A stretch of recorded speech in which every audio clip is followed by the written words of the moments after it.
bumili ka nitong Beauty White Soap, di sinasabi ko sa'yo. Puputi talaga yung bilat mo. Maghahanap ka ng whitening soap na effective. And kung wala pang nangihiyang sa'yo, then itry mo to si Beauty White Soap. So B, once ko na tong gamit and dito talaga ako, medyo nag-light talaga yung skin ko. Ang dami kong na-try na iba't ibang sabon. So gagawa na lang ako ng review or picture. Mga next day siguro or bukas. And gagawan ko siya ng rate. Ang perfect talaga nito. Akala ko MBM lang to, di na nakakapag-light. Though meron siyang konting micro-peeling. And sa paggamit ko sa kanya ng 2 months, nakita ko talaga na meron siyang effect. Magla-light talaga yung skin mo. Meron siyang 10 times power whitening, tapos C, buckthorn with snail extract. So madami lang gumagamit nito, B. Kung hindi mo pa ito na-try, syempre ito try mo to para pumuti ka.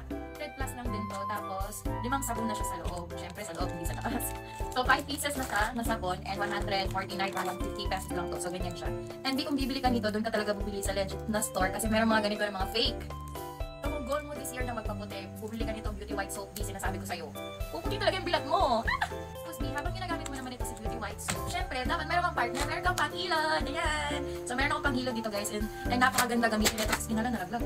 Napakaganda gamitin ito sa skin, hindi siya yung alam mo, yung masakit sa balat kapag ginaganon mo siya. So dapat kapag nagsasabon ka guys, meron ka din ganito para ma-absorb ng balat mo yung sabon. Hindi lang yung nagsasabon ka lang dyan, tapos meron ka pang buling.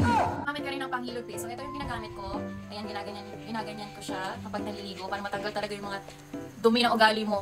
Matanggal talaga yung dumi sa balat mo and ma-absorb niya yung sabon na nilalagay mo sa skin mo. So eto siya guys, para siya dito sa skin, tapos eto naman para siya sa buhok, sa scalp.